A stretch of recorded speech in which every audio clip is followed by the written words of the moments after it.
So, in my opening remarks for the conference, you'll recall that I bragged that in 2010 I had been invited twice to the White House because I was an atheist activist. The first time was with the Secular Coalition for America, and that was when we were going as this large group of specifically secularists. Everybody who came with us was a secular American one way or another, and we were sort of introducing ourselves to the White House. And the second meeting, though, was a meeting that was orchestrated through my favorite White House office, the Office of Faith-Based and Neighborhood Partnerships. And it was orchestrated, though, by the Interfaith Youth Corp.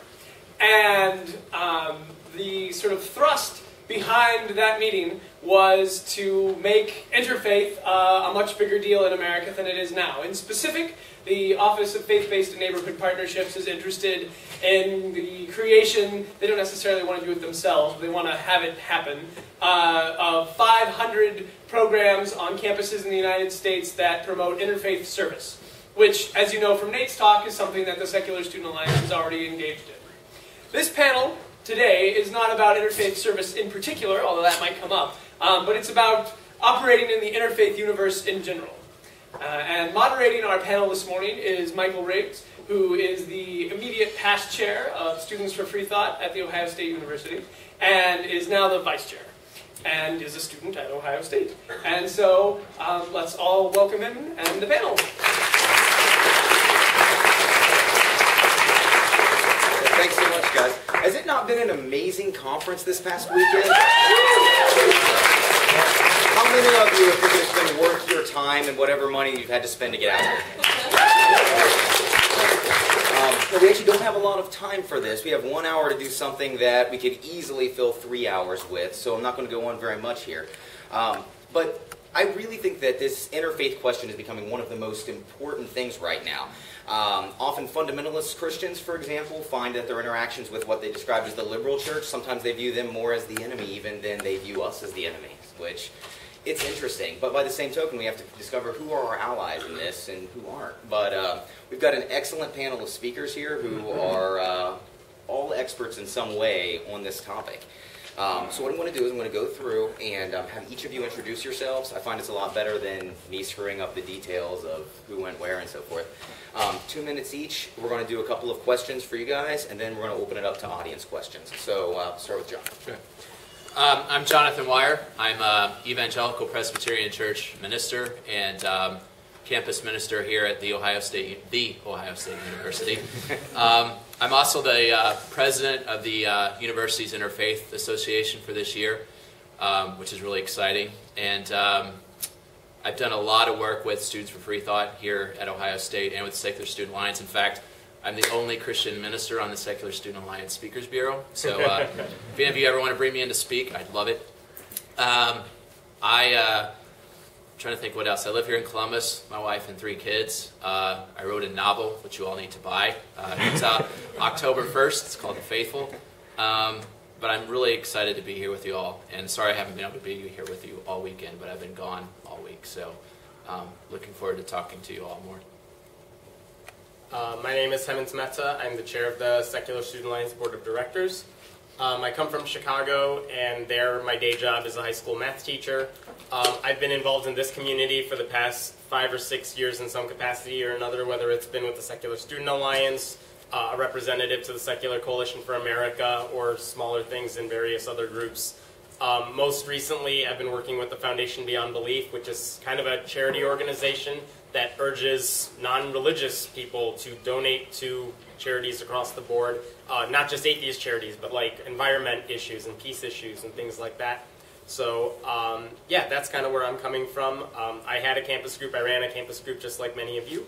And so yeah, I have plenty of experience kind of working with religious groups, and I've seen a lot of stories since then too.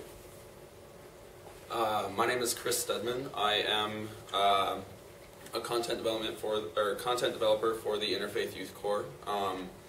I recently finished a Master of Arts in Religion from the Association of Chicago Theological Schools, and am in progress on a certificate in spiritual direction from a Jesuit Catholic university. I have been doing interfaith work for several years now, and have been only within, I think, within the last year or so, become involved in organized secular communities, though I have been a secular humanist for a number of years now since I stopped being a born-again Christian. I'm Lewis Marshall. I'm a second-year graduate student in chemical engineering at Stanford. I'm also a member and currently the president of the Atheists, Humanists, and Agnostics at Stanford. And our group has done a fair amount of cooperation with religious groups. We're officially recognized as one of the Stanford-associated religions. And I think we've had really productive relationships. Excellent. Thank you, guys. First question here. Why is this topic relevant? Why should we care about interfaith dialogue? And what do we even have to gain from it? Anyone like to start? Sure. So I think that there are a couple of reasons it's relevant. One is that if we want to advance our cause, we really want to be recognized by people who aren't in our community, right? And probably one of the best ways to do that is to just work with religious communities that may not have strong relationships with us right now. The first time that we worked with a progressive Christian group, they were actually a little bit hesitant to meet with us. The pastor was very nice, but he was like, I've had some experiences that weren't so great with non-religious people before. I'm not sure if I want to do that. And we've worked together now, and now he's basically one of the best allies we have on campus. So I think it's kind of an example of how we can reach out to other people in a very productive way. I think it's pretty important because one of the things all of our groups kind of want to do is foster a dialogue with other people on our campuses. And the way to do that is to get people who disagree with you to be able to work together so you can discuss whether it's religion or doing service projects together. I would hope all of our groups are trying to do that in some way or another. And that's not going to work if you just stay isolated and insulated within just your atheist community. You want to reach out to other people. But that's sometimes becoming harder to do because as an atheist, it's not just that I want to say I don't believe in God. I also don't want to be shy about saying that people who are religious are wrong. And there's a lot of tension that comes with that ground. And that makes it really hard to cooperate with someone who may be religious, especially on some issues more than others. I think it's important, especially in a university or college setting, because you're all going to college to learn, not just get grades. And part of the learning process is learning from people who completely disagree with you and learning why they disagree with you, and that helps your own learning processes to help you all decide what you want to believe, what you want to think, how you view the world, those kind of things. So I think it contributes to the larger educational process in the university. Yeah, I think there's three really fundamental reasons why interfaith dialogue is really important. I think the first one is really basic. Raise your hand if you know someone who's religious. Right. So we all have relationships with people who are religious. They might be our neighbors, they might be the person we share a dorm room with, they might be our parents. We have to find a way to be able to have positive, productive conversations with people who are religious, even though we are not. So that's the first reason. I think the second reason why this is really important is exactly what you said. I think we learn a fair amount from intra-community dialogue, but I think we learn much more when we talk to people who have opposing viewpoints. It helps us better articulate what we believe, but it also opens our mind to things that we hadn't considered before. And I think the third reason that it's really important is just that from my own personal experience, I think that if I only use one text or one kind of narrative to explore my own experiences, then I'm fundamentally limited. So I want to be open to other stories that people use to narrate what they've experienced in life. So just for a personal reason, I think it's really important. Sure. And I have a specific sub-question for you on this topic, John. Being the only Christian, you're going to get a little bit picked on.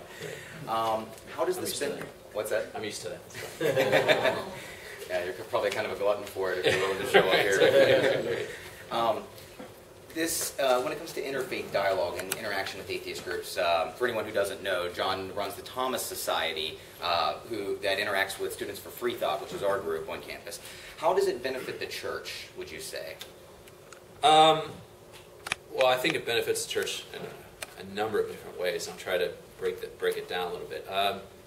It helps the church stop being ignorant boobs about what we believe and what we think. I think we're all for that goal in general.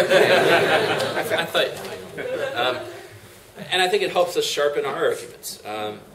You know, my faith has been pushed so much in the last 2 years since I've really started hanging with you all. So I think it helps us sharpen and really examine ourselves as to what, especially in America, so often American patriotism gets wrapped up with Christianity, and it's not a good thing at times. And so it helps us really pull those things apart, and especially, and then, you know, with the science issues as well, it helps us be better, explore science in a way that, in a deeper way, that I think is really productive. Any of you want to comment specifically on that, or move on? Okay. I think all of you guys have certainly been involved in campus groups and seeing the interaction. Especially also, in your case, not only your group, but other Christian groups you've seen, and of course, you know, the atheist leaders. You know, we've interacted with multiple groups of different temperaments.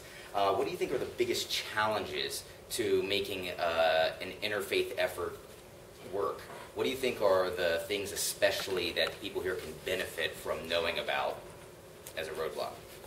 I think the toughest thing for me when I was in college was when you're trying to work, let's say to have a debate or to have this discussion, you know, if I'm working with John to try to put together this interfaith discussion, our goal, I would think, is to promote some sort of dialogue and to have people from both sides be able to do it without getting overheated about it, without, you know, going crazy about whatever their position is. That takes a certain amount of trust. Like, can I trust that, you know, your side is going to come to the table ready for this discussion, able to do it professionally, and things like that, and vice versa. And sometimes a lot of groups, different groups, it's hard to get that trust right up front because you always think there's some sort of hidden agenda on the other side. Like, why does this person want to do this with our group? That was the hardest thing for me to overcome when my group hosted a debate.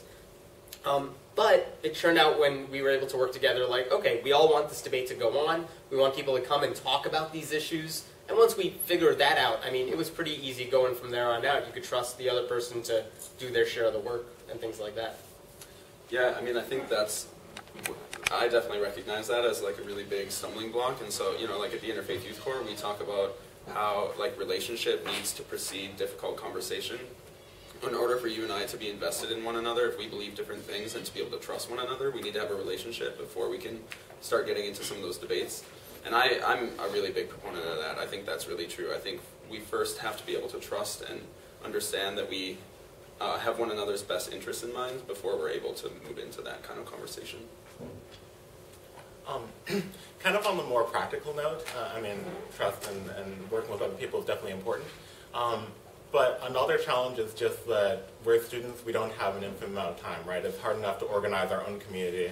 Now you're trying to organize with another community. You're trying to, you know, find out who you're going to work with. You're trying to figure out what event you want to put on. And that can be a challenge at times. Something I kind of wish for is to have one person in our group just devoted to corresponding with other religious groups. I think that could be a really great thing. But I mean, you just have to go out and make the effort to find someone to work with sometimes. I think Greta had a great point last night about talking about your passionate people and your diplomats. Sometimes the diplomats here have to work past our passionate people on my side. Fortunately for you all, you have less passionate people that I have to deal with. So I find myself constantly having to apologize at times for our passionate people. So I think it's really, I think the trust thing is important, but recognizing those roadblocks and going, look, okay, we've got these people on our side. They're crazy. They say stupid things at times. That's not us. Even though we're associated with them, we don't want to disavow them either.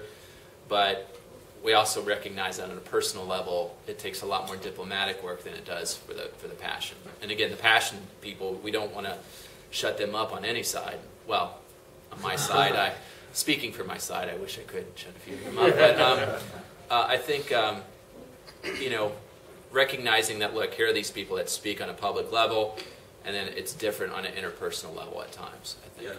I think that's one of the greatest benefits for us as secular folks in doing interfaith dialogue. I think, you know, unfortunately, there's a lot of baseless stereotypes about secular folks that we have to challenge. Yeah. And I think, you know, we really need some PR folks to come in and do some work for us among religious communities to challenge stereotypes and say, you know, as Greg Epstein says, look, we can be good without God. And I think that's one of the biggest things we gain by doing interfaith dialogue is we get to challenge some stereotypes that we have about religious folks, and they get to challenge stereotypes they have about us. Yeah. Especially the idea of, you know, the passionate people versus the diplomats.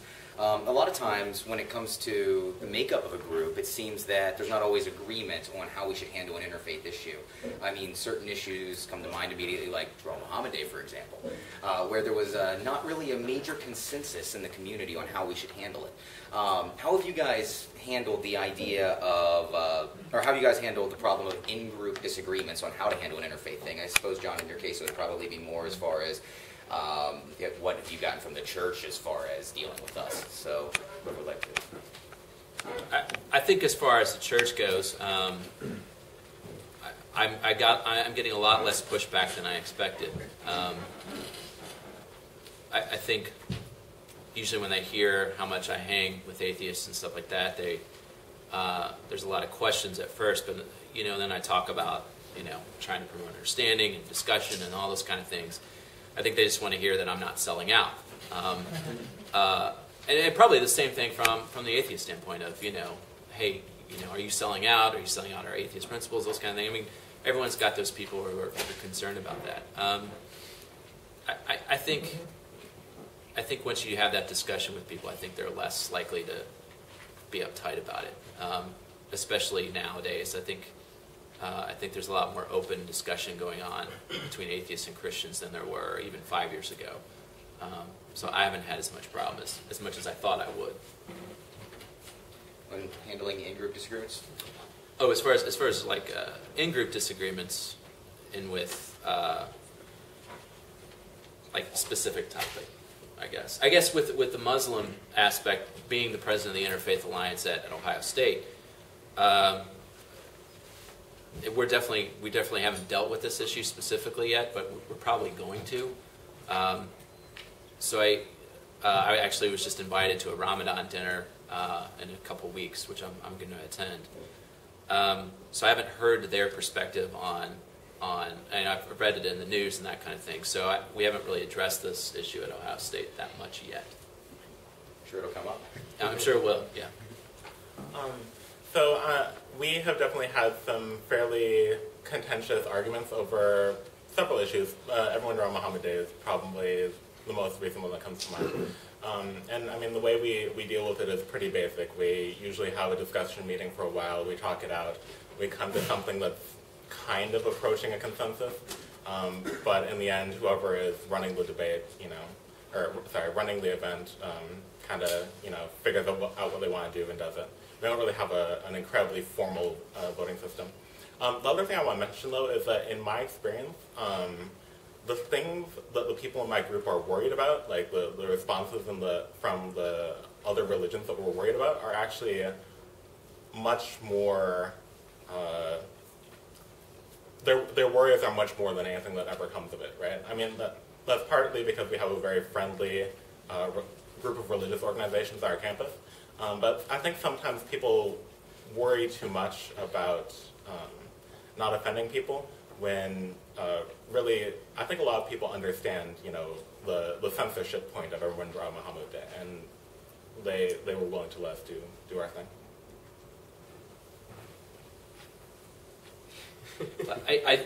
To build on that a little bit, I think, at the time, I thought it was a decent idea. Because being a Christian, everyone draws pictures of Jesus, and some of them are very bad. And there are Christians that are doing it. So blonde hair, blue eyes. Yeah, right, exactly. European Jesus, that's my favorite. I think, but at the same time, it's I kind of felt like, after a month after Matt and Trey's initial episode, it kind of lost its power a little bit. Like everyone's like, all right, well, it's kind of over now. We kind of missed the boat. So at this point, to me, as an interfaith president, handling it in the situation would be, guys, are you really making your point about free speech? Because the time that it was attached to Matt and Trey's episode and their death threats, it's kind of passed and everyone's kind of moved on. So I know Students for Free Thought do Free Speech Day, which I think is really good. To build on that, I mean, I don't think it was too late. I think even there was a set date that everyone was going to draw Muhammad and stuff, and that's kind of when this was all building up to. But I know talking to a few campus groups that did that sort of thing, yeah, there was internal disagreements over whether or not to do it. But the issue was, the people who said we don't want to do it, they didn't want to offend.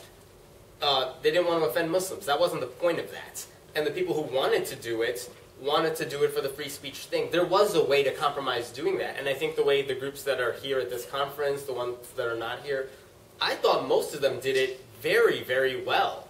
They highlighted the issue perfectly. And even though the response wasn't always positive from like the Muslim Student Association at their campuses, I frankly thought the atheists on that side, the way they compromised and said, look, we're not drawing Muhammad drawings with like bombs on his head. Fine, good. Like, we don't want to do that. That would be offensive. I could see that. They're trying to highlight the censorship issue, so I thought they found a way to compromise at those schools and handle it well. It didn't work at every school. I think some groups are like very split over, if you want to call it passionate versus, what else do we call it? Diplomats and stuff. I mean, yeah, they do split on those lines, but for most part, we're not going to have a lot of those controversial issues. You're going to find ways to compromise on most of the things you want to do with your organization, so I'm not too worried about that. Yeah, I can't really speak too much about the sort of intergroup dynamics, just because I was never a part of a secular student group back in college. I missed that boat. But one of the things around, everybody draw Muhammad Day, I think we've had a lot of conversations about this. I know there's going to be a talk about it later, so I'm really interested to hear more about that. But and the next question is on religious respect. Yeah. So and I just probably go on. One thing in terms of beyond intragroup, I think one of the things we need to remember in interfaith dialogue is that we're going to run into these issues, especially more intergroup. And so Everybody Draw Muhammad Day really highlighted that for me in one respect, because I know that there were instances of secular student groups reaching out to MSAs, Muslim Student Associations, in advance, letting them know that they were going to be doing this, and then getting pushback from MSAs. And so while I understand and respect the secular students group's decisions to move forward with the project anyway after hearing that feedback, I still think that's an important moment for us to really take time to consider how we are responding to the pushback that we get from other groups. And this segues very nicely into the next one. What's appropriate concerning respect? Obviously, I don't think that any of us are going to say that respect should just simply be given. Wholesale respect is probably something that's earned in most of our opinions. How do you handle the idea of groups who, frankly, just don't deserve respect? I think we could all probably have a certain campus group come to mind for each of us, that's like that. How do you feel that we should treat them? I think this is a general idea within all of our groups. It's you treat the people with respect. You're not there in their face trying to scream at them. They have a right to say whatever they want to say. We can have those discussions, those dialogues. I would hope we try to promote those discussions in a very good way. Let's have these discussions. Let's talk to the people who are the campus groups that we're kind of scared of or we don't really want to respect. But hey, let's have this discussion. Would you guys be willing to meet with us, at this location so we can have that conversation? And hopefully it's not going to turn into some screaming fest about it. But I mean, this is something I've heard over and over with the Draw Muhammad Day controversy. Treat the people with respect. The ideas are fair game. And as long as you're following that rule, I would hope, and you give the religious people, in our case, a chance to respond back to what we're trying to say, and it's not just a one-way conversation. Is mockery, real fast, just to clarify a point here, is mockery and ridicule appropriate in ridiculing not individuals? We all, I think, agree we treat individuals with respect. But do you think mockery and any level of ridicule is worthwhile when it comes to criticizing an idea? Depends on how they're doing it.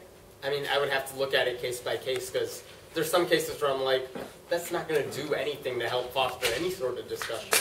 And other times where I'm like, that's really smart. I like that. That's funny. And it gets people talking, so it depends. And I've seen from your blog, yeah. I think my stance on it is I think first of all it's important to recognize when dialogue disintegrates and when it just stops being productive and when it's time to call it a day. In terms of what ideas we choose to critique and how we choose to critique them, I think that I think we just ultimately have to choose our battles. I'm a lot more interested in working with religious people around theologies of human sexuality and those kinds of things, because I think that those are things that we need to immediately address because they have a direct impact on the rights of human beings. You know, as a queer person, because of particular religious theologies, I'm not able to marry my boyfriend, that kind of thing. I'm a lot more interested in you know, working on that issue than I am on, you know, the idea that Muhammad shouldn't be portrayed in an image. You know, I feel like this to me is more of a priority. And you know, finally, I believe that people's hearts and minds are transformed through relationships. I don't think if you come to somebody and mock what they're believing, or if you come to them with a list of statistics, I think it's a lot less effective than building a relationship with a person and then working with them around the issue. So I think of, like, at the Interfaith Youth Corp, I came in last summer as an intern with a woman who was a hijabi Muslim, had grown up very sheltered, had never met a gay person in her life, and had very conservative theological views on homosexuality. Through our relationship, came to change her mind on the issue and came with me to a gay rights rally a few months later. So I think that that's how, in my opinion and from my experience, that's how people are changed and how beliefs are changed, not by coming at people and saying, you're deluded and what you believe is wrong. Well, and I think what he's saying is totally right. Those relationships are what we want. I would hope with all of our groups, we want to have those type of relationships. I mean, in college, we had Christians from a very conservative school by where I lived come to our meetings for our discussions about atheism, and they threw in their 2 cents, and they said, no, well, here's where you're wrong on this, and let's talk about this. And they said the reason they came to our meetings is because they never got that sort of challenge on their side. We had a great relationship with them, and I think everyone learned from each other in those cases, and that's fine. Like I'm saying, I don't like mockery for the sake of mockery. I don't like just saying, hey, let's all blaspheme on this day just because we are able to do it, and we have that right to do it. I think that could be counterproductive. At the same time, some of the cases where people are maybe making a joke about it, or where they are like, how many comedians have we seen make fun of religion? And it's not always just out of spite or out of hatred. They're doing it to raise a much larger issue, some of them dealing with bigger, more high priority issues. But I think some of that, what you're calling mockery maybe, can help... In terms as broadly as possible. Sure, right. Can help lead to those bigger discussions that we really ought to be having. And that's where it gets a little iffy. Like, it's not a blanket statement that mockery is good or bad. It depends on how they're using it. Yeah, I actually would agree with that. I think using the mockery and then the humor to make a point is definitely, I mean, mockery for the sake of mockery, absolutely not. But using it to make a point, I think is a good thing. And I think it's also good to remember too that respect doesn't always mean 100% acceptance. You can respect somebody and still not accept everything they believe. And I know that's hard for us in our modern culture because we're taught that we have to accept, if we accept a person or respect a person, we have to accept everything that they're saying. Well, that's impossible. If you think about it, all the people that you're friends with or you love and all that, there's some things about them that you go, man, you are messed up about that. But I still love you, and I still respect you. And I think that's the distinction we need to make, that we don't always have to accept each other's beliefs, but we can certainly respect each other as human beings, and that's huge. Making sure that we understand that distinction. Because I think with the religious right, they think they have to accept everything. If they respect someone, that means they have to accept everything that they're saying, and it's just not true. It's definitely not true.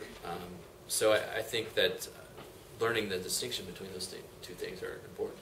And just a point of clarification, do you think it's appropriate in any case for the church to use satire and mockery, for example, to get across its ideas, say, thus? That's a great question. Maybe I should ask you guys what you guys think. Because look, you're in the minority in this country. So I think it's a difference to use satire and mockery towards the minority than in the minority using it for the majority. I think there's a huge difference there.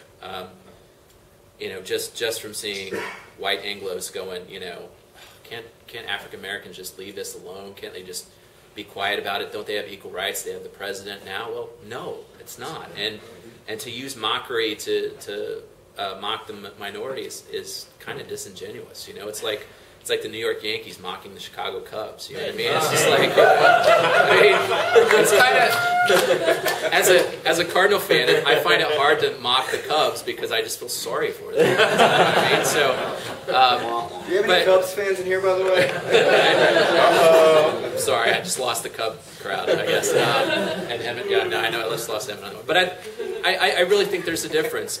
So I think Christians have to, have to be way more choosy in the way we would mock atheists, say, or I think we can use humor, and I use it all the time, as you know. But I think it has to be chosen on a personal level. I wouldn't necessarily write a blog on the Thomas Society blog mocking atheists, because I think it's a little disingenuous, and well, I think we have to be careful about it. And I think that's such a good point. I mean, I think one of the biggest issues I had around Everybody Draw Muhammad Day is that it was specifically targeting a community that is one of the most disenfranchised communities in this country. Yeah. We have to be really careful because you cannot divorce the context from the content, you know, and we're working within a society in which Muslims are marginalized. And so I think that was, you know, that was one thing that was a really big issue for me. And also, you know, I love your point. I think we have to be careful how we're using humor. I mean, I love humor that pokes fun at religion. Saved is one of my favorite movies, but I think what works really well about Saved is that it's humor that still humanizes. It still recognizes that these are people. Yeah. So, in a sense, like, of course, we don't have to be expert comedians, but we do have to figure out how we're using this, you know, humor and this blasphemy in a way that's productive and that does spur those kinds of conversations. Yeah. Well, the only other thing I want to mention about respect is that sometimes, you know, you might get heated, you might not be happy with other people, and respect can just mean procedural respect. It can just mean, that's what the leader of our religious umbrella organization actually said when we asked him about it. Like, you email people when you're going to say something about their group. You know, you don't go after members of the other group. You know, you do your best to make sure that you follow the agreements that you've made with other people, even if you disagree strongly with them. Now, especially as Greta talked about so much last night, I mean, atheism as it stands today is kind of a emerging movement. I mean, culturally, it's definitely not settled into what it will be long term. And obviously, interfaith interactions are going to be a major part of its identity, when for good or for bad or for somewhere in the middle. Where do you guys see the future of interfaith dialogue concerning the atheist community? Where do you see it going? What do you see the trends being? One thing I would like to see, we still get questions sometimes, most recently from a couple of parents who were at an activities fair, asking, you know, why do atheists want to be part of the interfaith community, and why do atheists need a student group at all? I would just like people to start seeing us as, yeah, of course it's the atheists. They're one of the religious organizations on campus. That's where they should be. So I would just like to see us, you know, become a little bit more expected. That's what I'm hoping for. I think there's always going to be some antagonism because we're going against what the majority is saying. And I think that's going to be the case for a long time to come. At the same time, though, like Lewis was saying, there is a place where there's so much we have in common that we could work toward. And I would hope that what happens in the future is that we get included in those conversations, in those projects. Like, we're going to do this service project for this group. Hey, let's invite the atheists to come too, because of course they would want to do this as well. Or we're having this discussion about interfaith dialogue. Let's reach out to the atheists too, because they should be a part of that discussion. And I know, like, IFYC has been doing that lately, and that wasn't the case, at least from our perspective. That wasn't the case before, but they've been reaching out to us too, and that's awesome.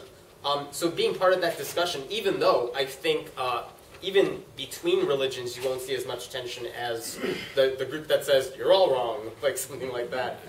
So it's going to be tough, but I think there is this kind of happy medium where you can be included in certain projects while still disagreeing with them. You think that's the direction it's moving? I mean, I think that's going to happen more often, yeah. And I think you're going to see a lot more inclusivity, especially on college campuses, with atheist groups being included when people talk about religious groups on campus, or these activities that are going on with the interfaith community. Yeah, I definitely think there's I'm sorry. No, I think there's definitely an explosion, especially in the last 2 or 3 years, of that kind of dialogue going on. And I think as your movement matures and learns how to interact on the interfaith community, because you know the interfaith dialogue is fraught with perils. Forget about bringing atheists into the mix. Christian, Muslims, Jews, Hindus, Sikhs. It's a difficult conversation at times. Being a part of the interfaith dialogue at Ohio State, there are times where we have to just avoid some subjects altogether. eventually we get back to them once we understand each other a little bit more. But it's a tough road, and so I think having those atheist diplomats who can come to the table and contribute to that conversation will be hugely important for everybody. But just know that when we come to the table, there's already landmines there that really may have nothing to do with atheists. There's lots of other landmines that go on there. I think I would like, excuse me, I'd like to see us reframe how we approach the idea of interfaith in general. I think oftentimes we see ourselves as the novelty in the room if we're doing something as interfaith. You know, we're the anomaly. We run counter to what everybody else in the room believes. But I don't think that's true at all. I think, you know, every community has exclusive truth claims of some kind. You know, all the Christians in the interfaith room think that everybody else is just as off the mark as they are, including, or as we are, you know, and the Jews think that about everybody else. And so, you know, we walk into a room, we think everybody is off the mark except for us, and we're not the only ones who feel that way.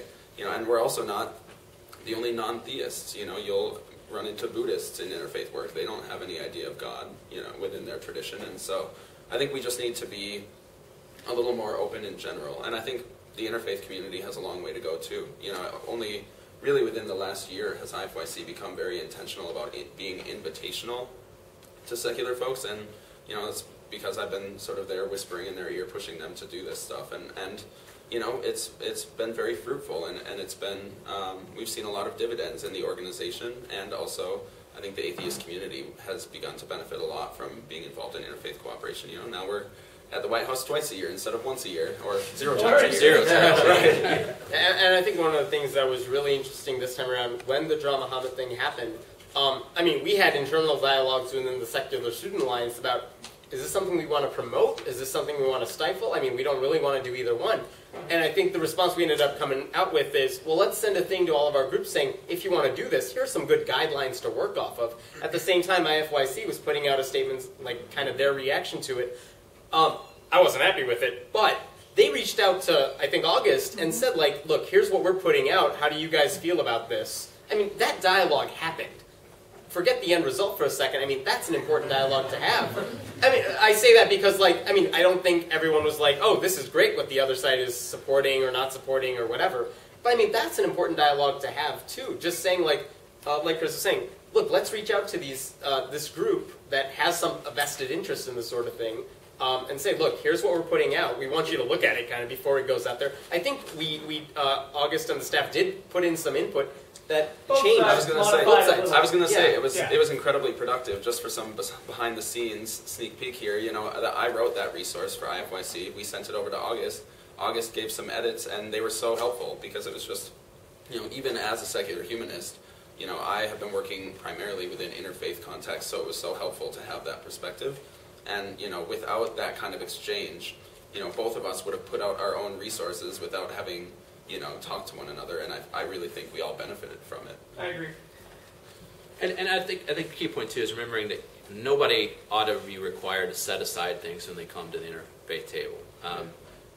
You know, you should not, when you come to the interfaith table, you should not say, okay, you can't talk about, you know, for a Christian, you can't talk about Jesus. For a Muslim, you can't talk about Muhammad. Or for atheists, you can't talk about no God at all. You got to just set that aside. I think that's disingenuous and wrong. Because you're not allowing people to talk about themselves, about who they are. If I talk to a Muslim, I want to know what a Muslim believes. I don't want them to give me a filtered version that they think that I'm going to find more acceptable. Because probably chances are I'm not going to find it ultimately acceptable on truth claims. When I talk to an atheist, I want to really hear what an atheist thinks. I don't want them to edit themselves because they think I might get offended. I want to know what the, you know, we're all committed to the truth in this room. I can safely say that. And to find the truth, you need to be able to really discuss the issues in a respectful way.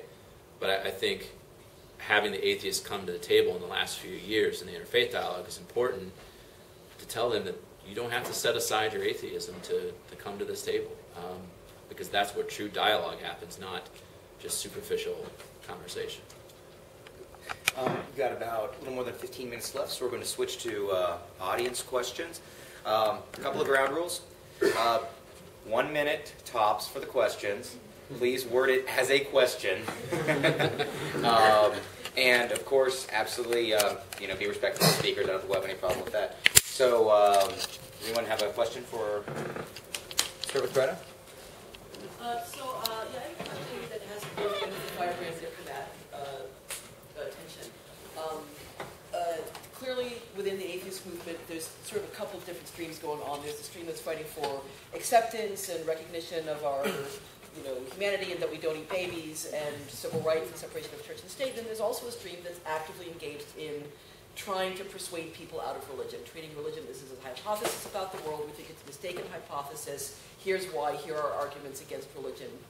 Do you think that it's possible in doing interfaith work to accept the validity of those of us who are actively engaged in trying to persuade people out of religion? Is that compatible with working with religious people in a respectful way? I certainly think so. I would certainly hope so. Again, as I just said, I think, being a diplomat doesn't necessarily mean that you're a wuss about your position. Diplomat negotiates and talks things through, but there's still a hard and fast, this is our position and we're not going to bend from it. So I think there's that definite tension there between the diplomat and the passionate people, but I would hope not. I would hope that we don't have to split those two things out, because as a Christian, I do think Jesus is the truth, and I'm going to give you reasons why I think so, and why I think atheism is ultimately wrong. And I've never been asked in this community to set that aside, which I love. In fact, when August and Liz asked me to be on the Secular Student Alliance Speakers Bureau, I was like, really? I probably will talk about Jesus when I go speak to them. They're like, do that. That's fine. We want you to do that. And I thought that was beautiful. I love it. I'm honored by it. And so I would hope that no one would ever ask to split those things up. Yeah, I have a really quick story I'd like to throw out there. So over the last year, working at the Interfaith Youth Corp, I came in as an intern last summer. And the internship supervisor is this woman named Amber. She's Southern Baptist evangelical, believes with all of her person that everyone needs to come to Christ, and that Jesus is the way, the truth, and the life. And she knows that I'm a former born again, and that I had a relationship with Jesus Christ at one point in my life. And it pains her to see me having lost that relationship. It pains her to see that I have strayed from this tradition. And she says to me quite openly, there is almost nothing more that I would love to see than for you to come back to Christ. I worry about your eternal soul. And yet, she also says to me, but I would also mourn the loss of you doing what you're doing right now. I think it's so important to have secular folks involved in interfaith work that more than wanting to see you come back to Christ, I want to see you keep doing what you're doing. And I can see her wrestling with that tension when we have that conversation, and we've had it again and again and again. And I think it's only because of this relationship that we have that we're able to have that conversation in a way that doesn't feel awkward and uncomfortable. But she's very open about that. She is as, evangelical as some of the firebrand atheists are as well. And I think there's a space for all of us in doing this kind of work. And just a plug, she's going to be blogging about that in a guest blog on my blog, Nonprofit Status, so come check it out sometime. That's awesome. I like that response from her. I can speak from my experience, which is that when I've come across evangelical Christians, they say the first part of that, I hope you come back to Christ or come to Christ, and never the other stuff. That doesn't happen. I wish that happened more, because that would be great, because then we could disagree but have those conversations. I never get that from the Christian side, or at least very rarely. Do they say, I really want you to come to Christ, but I'm cool with you being an atheist right now, and I think you're doing good work. They don't say that. Yeah. But I think that's kind of something we should expect. If we want to promote our message in certain interfaith events, we should expect people to try to proselytize to us, and we should expect them to be respectful in the same way we're respectful, right? We don't go disrupt their meetings and say, you should really drop all of this and become an atheist, but sometimes we schedule an event together and we try to convince each other, and I think that's a really a fine thing to do, as long as you're not disruptive of what they're trying to do. Okay. We're probably going to realistically get to about 3 to 4 of these. So I think your hand is probably second. Hey, so this is more for Chris, I guess. And I guess I appreciate your desire to avoid offending religious folks. But you're going to run into a problem, which is that some religious folks are actually offended by the fact that we disbelieve in God. And I wonder how you would recommend dealing with those folks. It seems like we can't avoid offending some people. I think that's totally true. I mean, I think no matter what you do, you're going to end up offending somebody. You know, there's all sorts of religious and secular people who are offended by the very idea of interfaith, or religious folks who are offended by the very idea of secularism. I think, honestly, some people, I mean, I hate to be pragmatic to a T, but some people just aren't reachable. Some people you're just not going to reach with the work that you're doing. But I think the more people, I guess I always like, I was talking to Jesse about this yesterday, I see this spectrum as sort of a bell curve. I think there's people on both extremes, but I think the middle section are the people who are going to be, on some level or another, open to what we're talking about. You know, there's going to be the people on the very far end who are offended by, you know, my very existence as somebody who doesn't believe in God. But for those who are not, who haven't immediately written me off from that very moment, there is an opportunity to transform them. And I think that that's my hope, is that I can reach all of those other people. Some people maybe just aren't going to change their minds. But then how do you know that the people who are saying that they're offended by everybody from Muhammad Day aren't the irrational folks that you're writing off and not the main herd? How do you know which population you're dealing with? I'm sorry, can you repeat? So I'm going to relate this to everybody from Muhammad Day, which would be to say, so look, how do we know that the people who said, I'm offended by drawing Muhammad, how do we know that that's not just the fringe that we should ignore them being offended? They're just like the religious folks who are offended by disbelief in God in general. How do we know that that's not the case? I mean, I guess that's where we come to a difference of opinion, but I think, honestly, like, the people that I talked to who were offended by everybody draw Muhammad Day were people that I had a relationship with, and were people that, you know, through our relationship, I already had a respect for them and a respect for what they believed, even if I disagreed with what they believed. And so, because of our relationship, when they voiced their concern, it made me stop and think, oh, okay, like, I think there's some legitimacy to what they're saying. I think ultimately, though, my biggest takeaway from everybody draw Muhammad Day and that kind of thing is that, like, sometimes we don't have to understand why somebody is offended to be able to respect the mere fact that they're offended, and to say, just because we can do something doesn't mean that we have to do it. And so I don't have to totally get why somebody's offended by, you know, the depiction of Muhammad in order to say, you know, I don't need to go there. Does that make sense? Well, that's kind of what worries me, because it's, yeah, they are going to get offended. I'm not going to say I know all the things about why they're offended by it, but yes, I know that when any group does the drawing a stick figure Muhammad, yeah, there's some people that are going to be offended.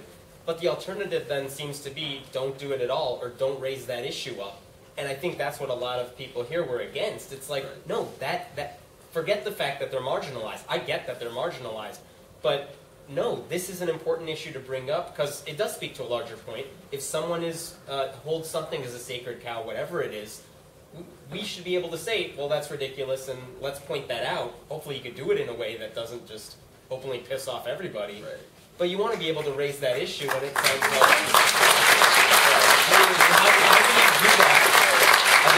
How can you do that in a way that isn't going to offend someone? Right. I mean, I think there's a couple of things coming out of that. I think that there are ways that we can do that don't offend people. I think we can try and pick and choose the approaches that we take, and if we're starting to get that kind of pushback, I think we should pay attention to that and see that, you know, and consider that maybe if we're doing something like that and getting that kind of reaction, it's a missed opportunity for us to open, because some people are just going to shut down right away. You're right. No, some people are going to shut down. I think what bothered me, what I liked about Draw Muhammad Day, regardless of what happened on campus, because there was so much press devoted to that issue and what our groups were doing on campus, it opened up a larger dialogue where I think there were a lot of people who had no idea what was going on with that issue saying, that's a stick figure. Like, that's not offensive at all. And that's good. That's the consciousness raising we want to do. I'm just not sure how we could have done that in a way that where we could have that discussion without just offending the fact that, yeah, no, I don't know. I don't know how else we could have done that. Yeah, so we'll give this one maybe like 30 seconds more before we move on to another question, because I highly doubt we're going to get everybody in consensus with drawing Muhammad Day. What I want to know is why you guys didn't draw a bear costume instead of... That was the episode. So. Way harder to draw a bear costume. No, Muhammad was in the bear costume, if you remember the episode. It was a skinny bear suit. Skinny bear suit, yes. Yeah, right. Yeah, I mean, I guess I just think we need to be very clear then about what we're doing and why we're doing it, and articulating that in a way that people really understand, because I think there was a lot of confusion around Draw Muhammad Day, because we were saying, oh, we're doing it in solidarity with Matt and Trey, but then also people were saying, but we're doing it to critique this belief, and so I think people just got mixed messages, so I think we need to be very good. I'm fine with both, frankly. Articulating why we're doing it. Yeah. Be sure afterwards to ask them about this, and I'm sure you'll get an even more full, complete answer. This one is directed mostly at Chris. I think a reason, yeah, surprise, surprise. What is your problem? No.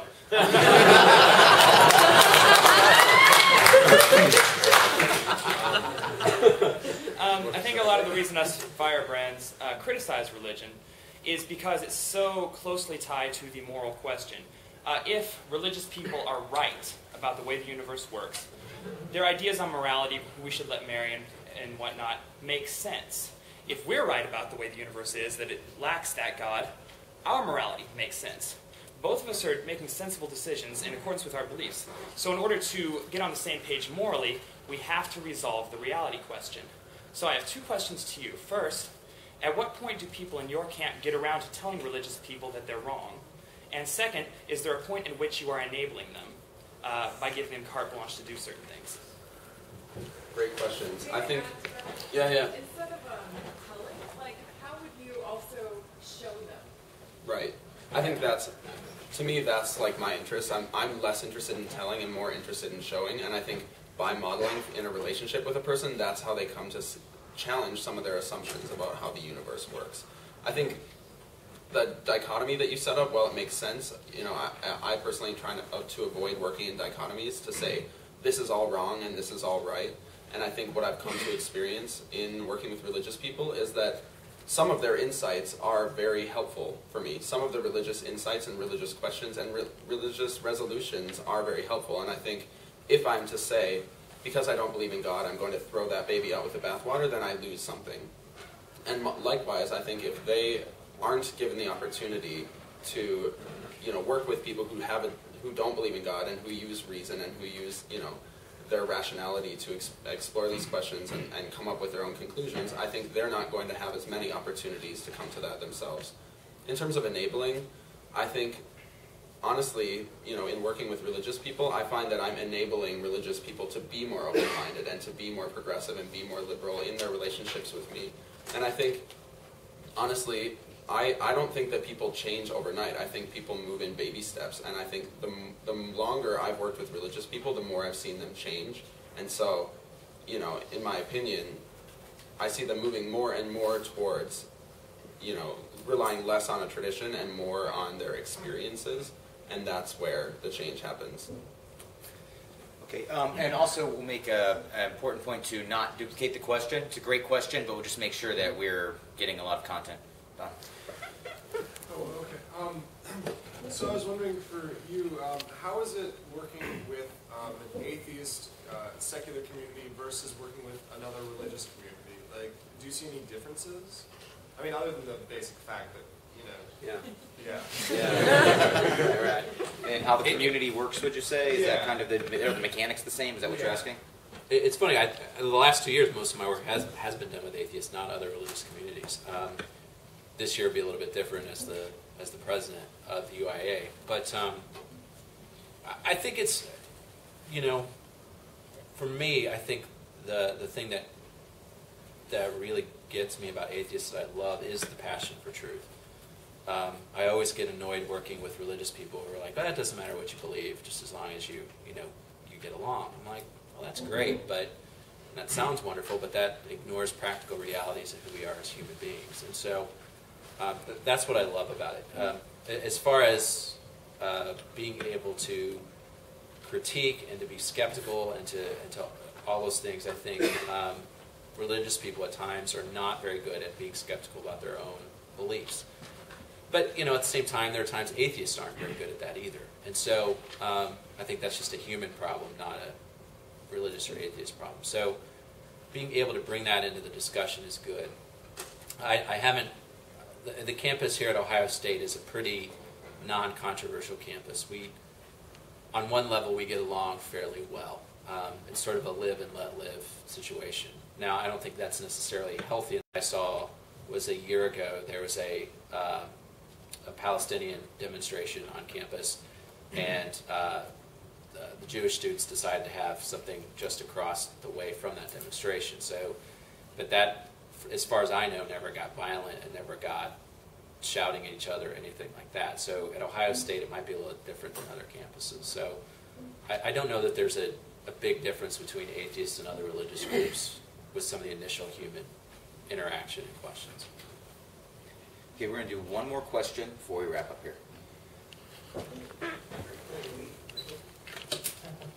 Hey, a key hallmark of the secular humanist worldview is an evidence-based epistemology.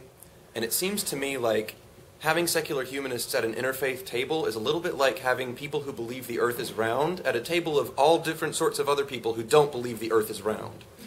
That the basic premise that it's an interfaith, therefore views of equals on the issue of faith, kind of discussing how faith should move forward, granting the premise that this faith thing's cool, is it not in some way disharmonious to be participating in that kind of dialogue under those circumstances? Might it not be better from the secular perspective to do it informally, the relationship building with these religious communities that we want to do? We can be friendly and approach them without saying, yes, we sanction this table where we're all cool with the faith thing. I think we need to be wary of caricaturizing. I think we need to, I think a lot of religious people use reason and rationality and evidence-based models for coming to the conclusions that they come to. Religion isn't this inert, monolithic idea. Religion is living, breathing people who practice religion. They aren't just religion. They live it in a way that is different from the tradition. Different from how if you were just to sit down and read the Quran, you couldn't say, I know what Islam is like. You can only say you know what the Quran is like. So I think we need to remember that, we don't have a monopoly on using reason and using evidence-based things. I think at the same time, we aren't exclusively, a system of belief that only looks at evidence. I think we look at our experiences, we interpret, we do a lot of the same things that religious folks do with their texts and with their traditions. We do with our experiences and with the science and evidence that we've come to, to acquire at this point. I think this brings up one of the points I really wanted to bring up that I forgot about. On a philosophical level, I understand why you might have the objection. On a practical level, I think that you definitely want to be part of your interfaith organization because you get really cool stuff. But you get to meet people you wouldn't meet otherwise, and you get access to a lot of things that people think, oh, the religious community should have access to these things. You become part of that group, right? We got to hold an event in the central church on our campus, which seats like hundreds and hundreds of people for a very low price, because we're part of the interfaith organization. There are really compelling reasons why you should want to have the same advantages that other religious organizations have. To add on to that, I don't think they have any sort of monopoly on reason and evidence like we do. But I think there is an important thing, like when it comes to practical things, the community service things that they went to the White House for, things like that, yes, absolutely, we can work with other religious people toward those types of goals. Like in terms of community service, yeah, we could do that. That's fine. When it comes to issues like morality, when it comes to, social issues, gay marriage, things like that, not only are we not going to see eye to eye, like, we completely disagree, like, 180 degrees, we completely disagree with what they're saying, and I think it's wrong to think, it's foolish to think that we can come to some sort of compromise on those sort of issues when I don't think any side wants to budge. So I think it's great to have interfaith stuff and getting involved with the interfaith groups at school when it comes to certain practical issues like community service, when it comes to being able to allow for a bigger dialogue on certain issues. But I think you're right. When it comes to coming to the table on like having these discussions or to put them on some equal footing or something, I don't think that's going to work realistically. Throw in a last word, John, or not? I think it just builds on what these guys are saying. I think it depends on what you want to get done. If you want to stand in the middle of nowhere and scream to nobody, then be my guest. If you want to get things done, you're going to have to learn to put aside things that you feel deeply about, that God doesn't exist, and I think it's, circle saying it's a square. Okay, fine, but you still need to be able to get things done and live with other human beings. And if, for example, in the science discussion, look, I know everyone might have mixed feelings about Francis Collins, but Francis Collins is doing way more about evolutionary education among evangelicals than any of you. I hate to be that blunt about it, but it's true. So it depends on what you want. Do you want good science taught, or do you want an atheist? I'm not saying those are contradictory to each other, but what do you want?